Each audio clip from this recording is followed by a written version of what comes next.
Hello and welcome back, everyone. Welcome in, welcome in. So we're gonna try something a little different today. I recorded a second video with this. Sadly, didn't have a better result, but I really like this version.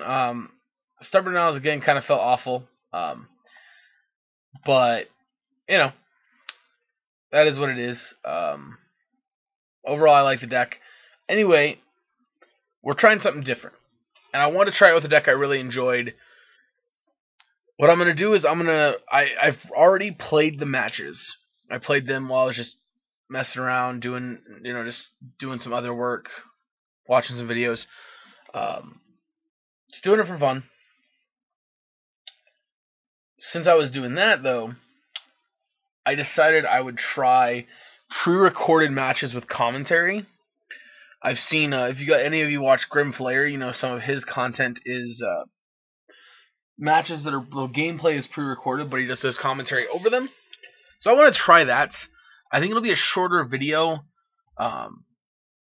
So I'm not sure. Obviously, like the process for my videos usually takes, let's say the deck takes an hour and a half to play.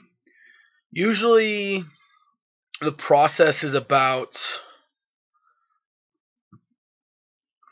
2.5, 3 hours in order to get a deck selected, record the video, and then upload it, or start to upload it, get the thumbnail, and all that stuff. Usually about, if it's an hour and a half, probably about another hour to an hour and a half. So I want to see how much different this is, and like I said, I want to do it with a deck I really enjoyed, so that's why we're choosing this one. So we'll see. Yeah, we're going to give it a try, and let me know what you guys think. If you don't like this, then we won't do this anymore. If you do like it, and you don't mind, it doesn't make a difference to you really how we do it, and it is quicker, I might do a little bit of half and half. I might record, pre-play the some gameplay, and yeah, then record commentary over it. Unfortunately, this time I did it a little different. I didn't do it quite the way I wanted to because I didn't know when I was going to get a chance to voice over the commentary. So what I did was I played the games, and then I re-recorded the gameplay once. Now I'm going to play that recording, and I'm going to talk over the actual recording of it. This isn't the way I want to do it, but this is the way I did do it. So we're going to try and see how it goes. I think I made some mistakes when I was playing through with the clicks. There's 5 matches. I'm pretty sure the replay wouldn't play for one of the matches, but it was an ass kicking anyway, so it doesn't matter. But yeah, let's hop into this and let me know what you guys think. Alright, here we are for round number 1. Alright, so we're against, I don't remember what we're against. I kept this hand. It feels pretty good in an open field, not knowing what we're playing against. Let on Hex Drinker here. Oh yeah, we're playing against the oh, I just realized the problem with doing it this way. I can't show you guys what cards I took and what cards I left. Okay, so I took the Storm Herald because that's what they're playing, is the Storm Herald discard deck. So yeah, we played Tapland and Inquisition, or not Tapland, no, Inquisition, and pumped the Hex Drinker. Yep. So our opponent burning Inquiries, which doesn't do too much to us. They also don't get much out of it there. So we pump their attack for 2 again, because I want to hold Drown the Lock here. My opponent does nothing and passes the turn. Oh no, they go wait till main phase 2. Then play a Flamewake Phoenix. I decide I'm going to counter this, so I want to just try to tick the clock down as much as possible. So yeah, Tarmogoyf beat down there for 2. I do believe, yep, they concede right here. So overall in that matchup, what we did was discarded the Storm Wrath individual because it was their, I think it was the best choice. The rest of it was random discard cards, and the random discard, the problem with that is if they happen to randomly keep the Storm Herald, but they discard the Conscription, then we're in trouble. And So getting rid of that problem is better because they get stuck with conscription in hand. We're fine with that. Or if they've been the conscription but don't have a herald, we're still fine with that. So, all right, let's see game 2. This is definitely a matchup. We keep this hand here because it's just got a good amount of discard, plus Tarmogoyf's a huge threat in this matchup. Easily gets big. Opponent here leads on a Flameblade Adept, and we go ahead and we're going to Inquisition to open up here, and took Cathartic Reunion. This is the remainder of the hand. Of course, Cathartic just kind of the best card, allowing them to put both the Conscription and, say, the Lightning Bolt or something in the graveyard. Opponent, I believe, just plays Forgotten Caves here and passes the turn. So we have a decision to make. Do we want to just slam the Tarmogoyf, or do we want to play something else? I choose just to slam the Tarmogoyf because Tarmogoyf is a 2/3, which means Tarmogoyf is going to be bigger than the Flameblade will normally get. And unfortunately, they Goblin Lord discarding and keeping 2 Hollow Ones.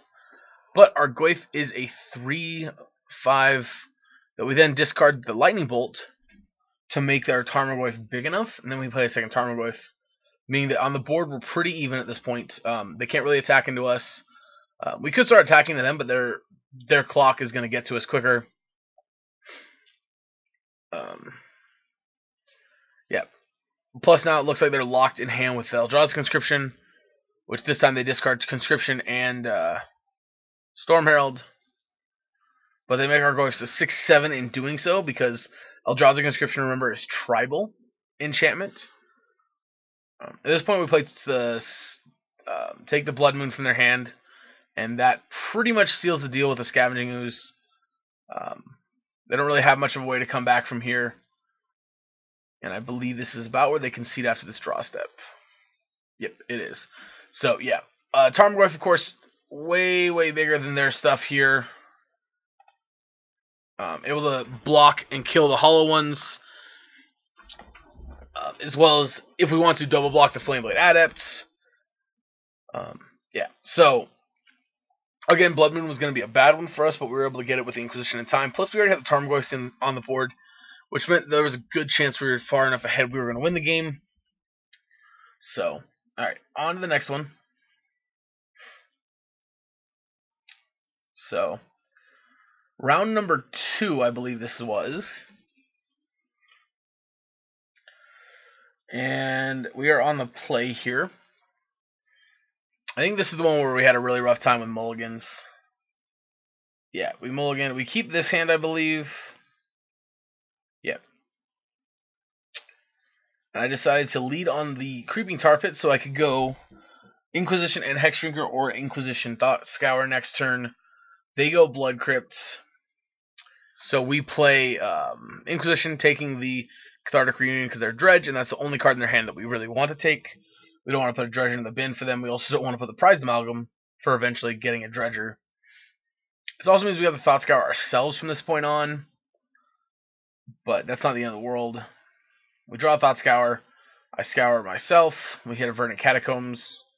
We crack the Catacombs. We pump once, and pump twice, actually. That's right. We pump twice. Attack for 2 again. They haggle. They get their first Dredge off. With some nice looking Merchants of the Vales.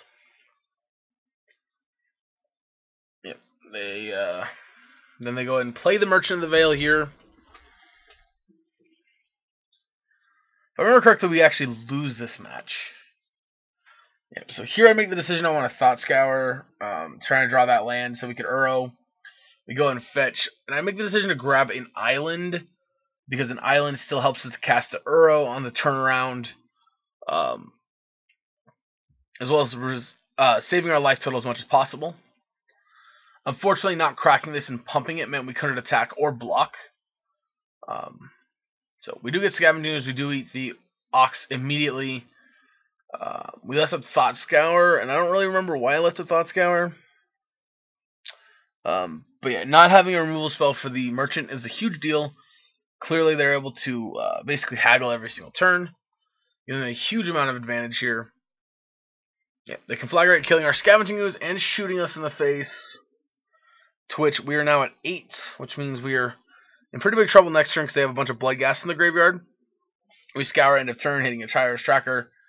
We draw the Fatal Push, but we have no way of triggering Revolt. So we have to snap Drown in the lock, but it's a little bit too late at this point, I think, if I remember correctly, because at this point I believe they just draw the land. Oh, no, they draw Life from the Loam, Cycle, Dredge, yeah. And get a bunch of blood gas back, and they actually get to kill us here. Off of the... Oh, no. I'm sorry, we go to 2. They get Amalgam back, and then... yeah, we're too far behind at this point to keep playing. I believe I take a draw step, but I'm pretty sure we're just dead at this point. Yeah, because even getting Uro back here puts us to 5, gives us a blocker, but it's not enough. Yeah, and then we just Inquisition them, taking their Stinkweed Imp, looking for information, seeing if they're playing any cute one-ofs or anything like that. Alright. So game 2, I kind of messed up. Oh, did I just totally skip a match?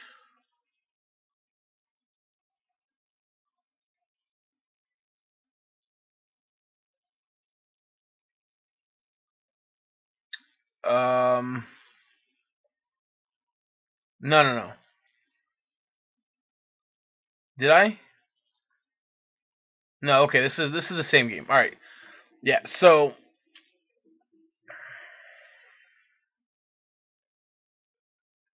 here I choose to leave up Drown Lock rather than Inquisitioning.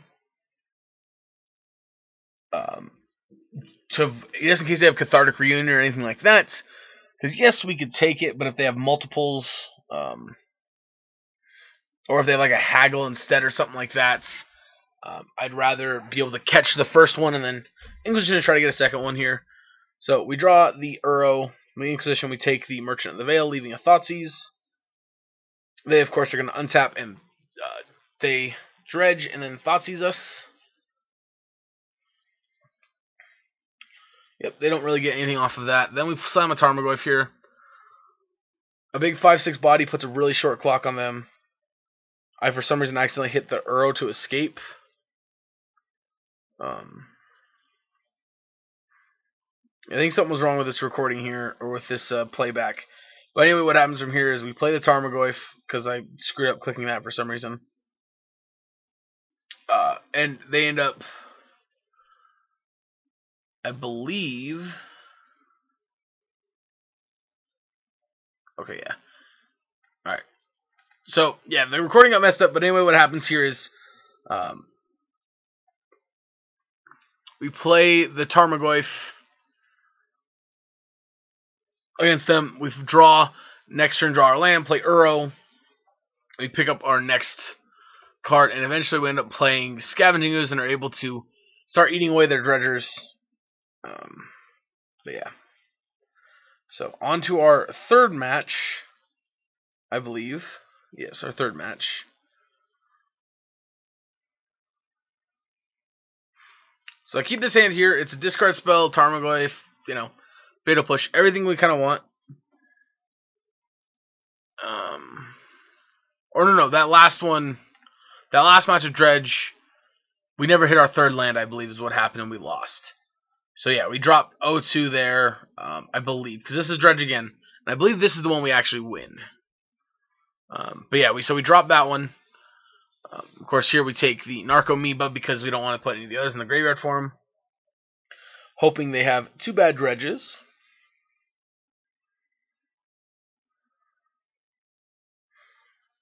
Not dredges, mills with the Shriekhorn. So they hit Creeping Chill here. They Shriekhorn again during their upkeep. Do not hit anything. So they pass their turn. We get to untap, and I believe here I slam Tarmogoyf. Let's see what we drew. Yeah, we play Tarmogoyf here. Of course, Tarmogoyf matches up really well against what they're doing right now. Very good sized body. Yep, they get Bloodghast. Back here, they cast the second Bloodghast. We get a free block on one of them here.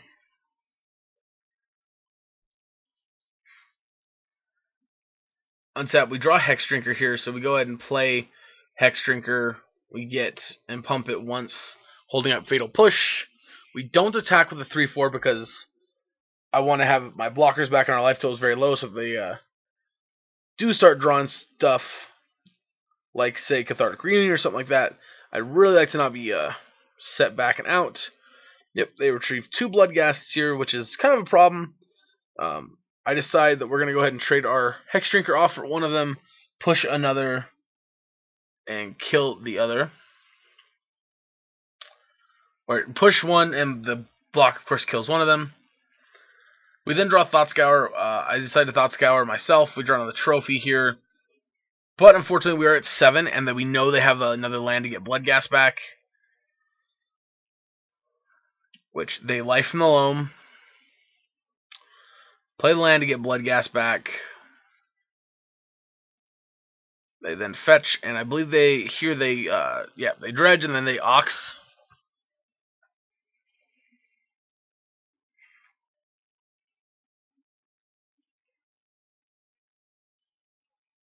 Yeah, they Ox, discarding, hitting Creeping Chill and Conflagrates, which, seeing the Conflagrates, this puts us to 4, and we are dead on, almost dead on board. Game number 2 here. I mulligan that opener and decide I'm going to keep this 1 land hand. This hand's really, really good if we hit a second land for the Scavenging Ooze and Tarmogoyf. Also, we have, of course, Thought Scour and Fatal Push to help us get there. Plus, we don't have very many cards again this matchup, so it's really just Scavenging Ooze and Ashiok. Having one of them makes it really hard to mulligan that hand. Our opponent here leads on Copperline Gorge and passes. Doesn't do anything else, which is nice. Dredge not having anything to do going on turn 1 is always nice. Of course, they could have Haggle at the end of our turn, which is obviously possible. But, you know. And then, of course, we scour ourselves because we really don't want to mill them. We do draw Polluted Delta. I believe I decided to play Scavenging Ooze here instead of playing... Yeah, so we decided to just play Scavenging Ooze instead of Inquisitioning this turn. That way, if they do have a Haggle or something like that at the end step, we get to untap and start trying to eat things during our next turn. And they do Haggle, discarding Drakmor Salvage. I don't know if you can see it, but they hit Ox and Copperline Gorge, which isn't that big of a deal. So, we untap, and I believe we go ahead and... I believe we Inquisition? Or no, maybe we play Uro. No, we do lead on Inquisition, and they concede at that point to Inquisition with Scavenging Ooze on board. Then, game number 3 here. We have Scavenging Ooze in our opener, so we keep it. Scavenging Ooze again, Tarmogoyf good. And Maelstrom Pulse is just fine. It's not amazing. It is a little sluggish against them, but it does the job. Alright, we draw Counter Squall, which is awesome. Counter Squall kind of sucks being on the play against them. It doesn't suck, but it's not great since we can't really catch a turn 2 Cathartic Reunion, which they do have. However, their Cathartic, thankfully, is not the best. Hits a bunch of lands. Yep. So we fetch up. We go ahead and get a blue and green source on the breeding pool. Play Blooming Marsh here, holding up Counter Squall. Hoping to catch another Cathartic Reunion or a Haggle or something, in which we do get a Haggle. And I decide it's not worth it to wait and see if they have 2 mountains, which means it's completely possible they do not have a green source. And I decide that if they don't have a green source, we're going to punish them with the Counter Squall. We then go ahead and just eat their Bloodghast right away. We pass the turn. Our opponent clearly having land issues here. Scavenging Ooze can very quickly back them into a corner. And if we untap with Scavenging Ooze, then we're in pretty great shape. But they just concede. So this makes us 1-1, I believe. Or, no, sorry. 2-1, I believe. Yeah. Here is round number 5. This is the last match of the league. Again, the one before this we put against Amulet Titan and got destroyed. Here we play against Urza. This is less than a fun matchup, but we go ahead and Thoughtseize here. We take the Urza, leaving the rest of the stuff, knowing that I can deal with the Emery, hoping that once Emery is dealt with, we'll be able to grind through the rest of their cards with our equally grindy cards. I decided to draw them the lock since we drew that rather than giving them an extra land off the trophy. They fetch off Misty and they go ahead and play Uro. They do not draw a land here, so they don't get to play an extra land. On our draw step, we do go ahead and play our own Uro this turn. Yep, and we actually hit the Inquisition. And we decided to take the Metallic Rebuke. That way we don't have as many counterspells to fight through. It's possible I should have left the EE, but I decided not to. They get back the Uro, which is a bit of a problem. We can't really deal with the quick Uro very easily. We, of course, are quite close to it, but we decided we're going to go ahead and drown the lock the Uro here, since it is only a 3 CMC creature. Yep, they go ahead and crack the Mishra's Bauble. And as you can see, I mean, they can already almost, if they hit a land here, they can bring back the Uro again. Just so hard to deal with this much amount of card advantage. Yep, and they make food.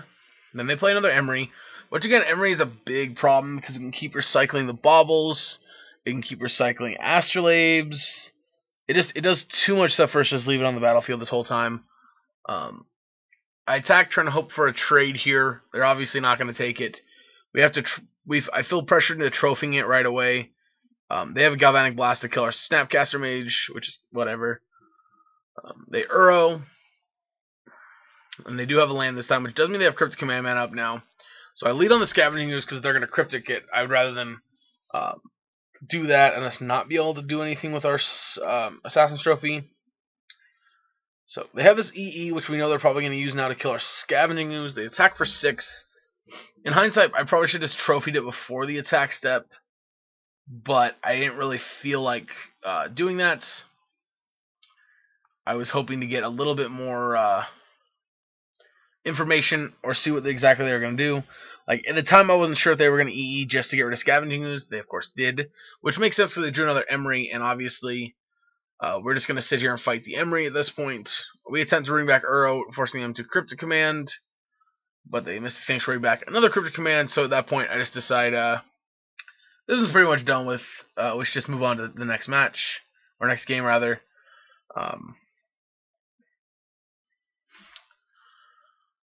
Yep. So, game 2. This one goes pretty horribly. We keep a hand here that's questionable. At this point, I kind of just didn't really want to keep playing this match, to be honest. We're going to go ahead and push the bird here to try and slow things down.